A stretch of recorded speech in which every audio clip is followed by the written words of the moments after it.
मेरे प्यारे बच्चों, नेक्स्ट क्वेश्चन हमारी स्क्रीन पर है। क्वेश्चन में गिवन है a gas is kept in a container having wall which are thermally non conducting. मतलब कि एटमॉस्फेयर और गैस के बीच में कोई एनर्जी का एक्सचेंज नहीं है। Initially the gas has volume 800 centimetre cube and temperature 27 degree Celsius. The change in temperature when, हमको बताना है the change in temperature when the gas adiabatically compress to 200 centimetre cube. पहले उसका वॉल्यूम कितना था? 800 था, बाद में वॉल्यूम उसका 200 हो गया है। तो अब टेम्परेचर में चेंज कितना होगा? हमको पता है एडियाबेटिक प्रोसेस के लिए PV raise to power gamma जो होता है वो कांस्टेंट होता है।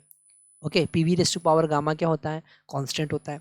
अब यहाँ पर हमको वॉल्यूम और टेम्परेचर के बीच में रिलेशन फाइंड करना है, तो हम प्रेशर को रिप्लेस कर देंगे। हम लिखेंगे n R T divided by V, और T V raise to power gamma as it is, ये होगा कांस्टेंट। ठीक है, तो यहाँ पर एन कांस्टेंट है, आर कांस्टेंट है, हम लिख सकते हैं T V raise to power gamma -1, क्योंकि ये वी रेज़ टू पावर 1 और ऊपर गामा -1 ऊपर जाएगा तो -1 हो जाएगा गामा -1 हो जाएगा, और ये भी एक कांस्टेंट ही होगा। ओके, तो हम यहाँ पर लिख सकते हैं T1 V1 raise to power gamma -1 is equal to T2 V2 raise to power gamma -1। Okay, और गामा का वैल्यू यहाँ पर 1.5 गिवन है। Ratio of specific heat at constant pressure to the constant volume.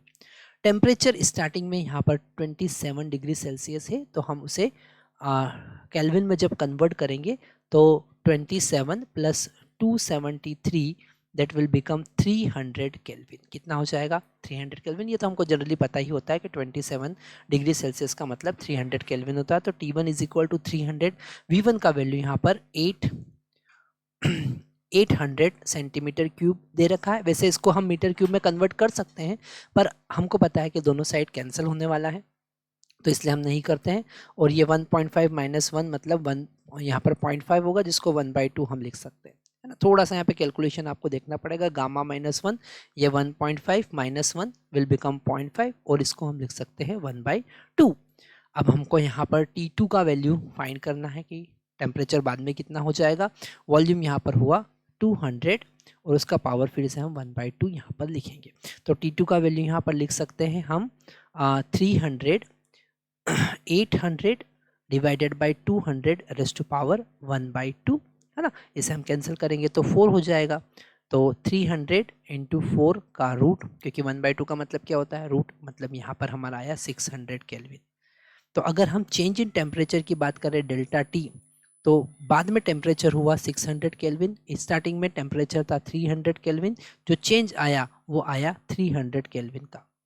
तो हमारे पास आंसर कौन सा होगा? 4th one is the correct answer. Thank you very much.